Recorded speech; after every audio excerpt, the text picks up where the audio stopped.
Hey everybody, in this video I'm going to be showing you how to use Google Insights for search for your retargeting research campaign to get more information about your target market and what they're really looking for and are interested in.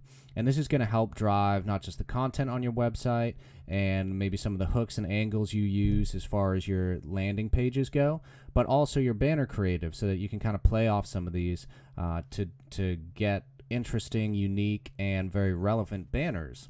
So what we're going to do is use the relationship advice as our example here as far as the vertical and the niche that we're in. Typically you can leave these to pretty much what they're set at, but you can hone down a little bit more into specific type of searches or geographic or categories.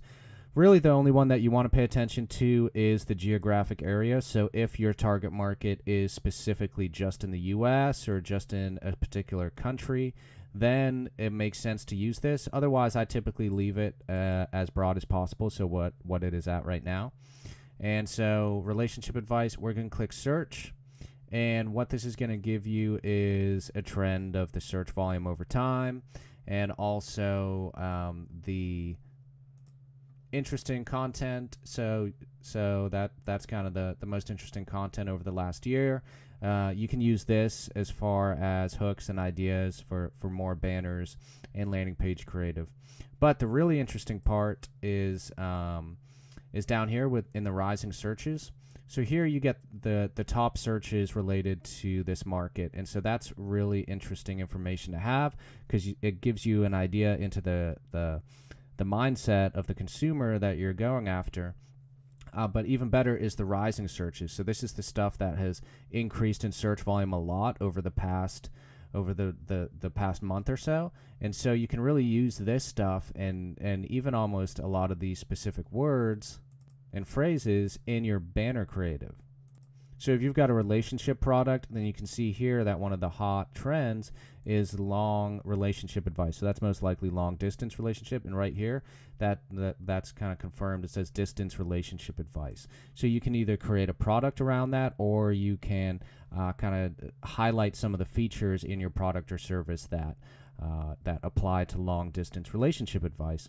And you're going to be able to test those banners, and the chances are that it's going to convert pretty well for you, because you can tell just by the rising searches here that is something that your target market is specifically looking for, and is kind of a hot new topic that is rising in how important it is for them. So that's how typically I'll use it for our retargeting campaigns. The top searches is important too. Relationship will help. Regional interest will help out a lot too, as far as where people are actually looking for this advice, because you don't want to start targeting just everyone and say you're targeting over here in Russia. You're going to get a bunch of people who probably aren't that targeted, and they won't convert as well. You want to maximize your efforts, so really focus on the main areas that are interested in here. And what you can do is even break it down by region. So let's look at the U.S. And here this is going to give us the places in the U.S. that are the most highly searched terms as far as this market goes. And so you can see these areas, these top 10 states. If you're breaking it out geographically, which is a really smart thing to do once your campaign is up and running, you can start targeting by these top 10 states and then just see which states actually convert the best. But you want to start off with these 10 states to help you to determine who to go after first. You can even see the change over time. So this is 2004, and really it was just the high search volume index was in California only. And so you can kind of move this along and see when these other states came on board. And so if you're having trouble deciding which states to start with, you want to go with the ones that have been there the longest and are still there now. So obviously California, you want to go after. Texas, I believe, was the second one. And it was Texas and New York. Let's see if New York is still here. And it kind of is, not really, so kind of give that one a miss. But you can see how useful this is when you're geographically targeting your retargeting campaigns.